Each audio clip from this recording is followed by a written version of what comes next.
Hey everyone, I wanted to take this time to speak about an anecdote of mine from my previous job.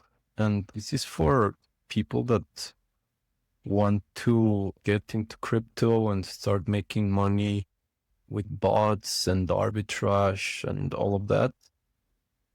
I had a taste of that world and we could actually make money in this. There's this protocol called BendDAO that they lend money to people that have Bored Apes. The people can deposit them as collateral and they can loan some money for them, get a loan.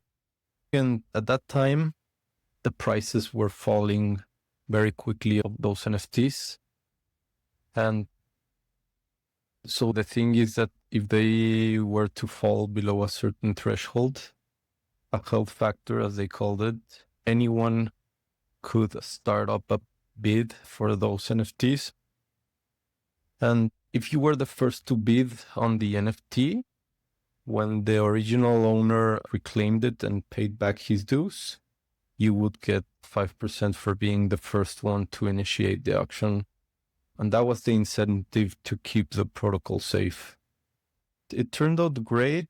We actually made like $50,000, which is not a lot, but it matters. And also, I was instructed to do this spot as a side project, so it was not like a real venture.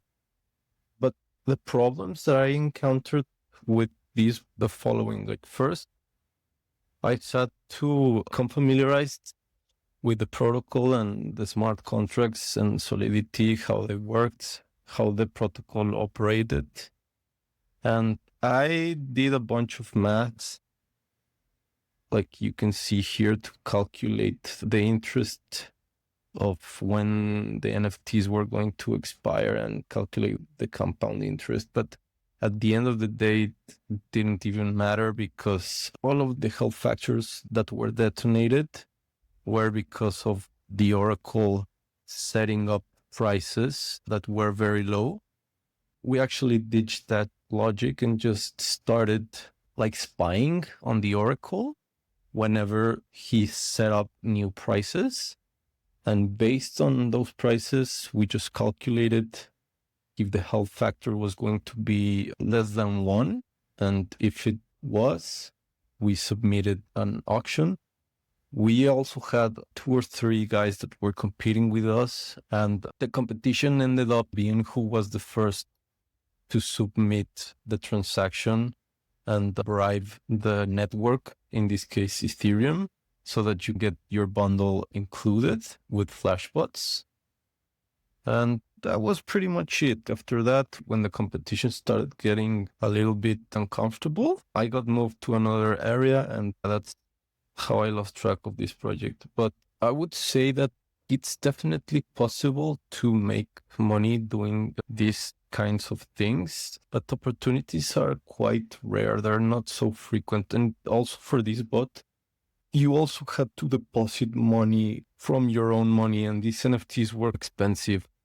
So yeah, you had to have money to make money in this case.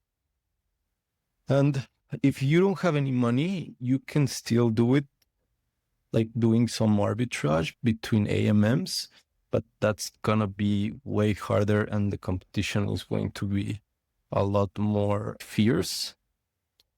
Why? Because first of all, you can make money out of thin air. That's the juiciest kind of deal. And you're going to be required to know more math, for example, some derivatives, to know optimizations between how much you need to buy from one token so that you can maximize the profit.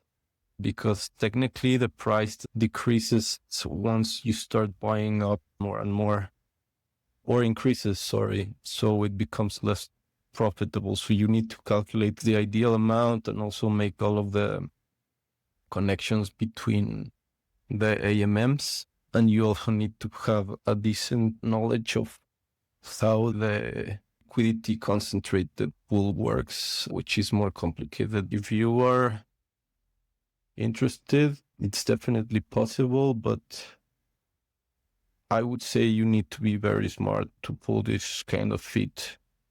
If not, I would say don't waste your time doing this. You're better off in other areas. You're going to struggle a lot. So yeah, that's it. See ya.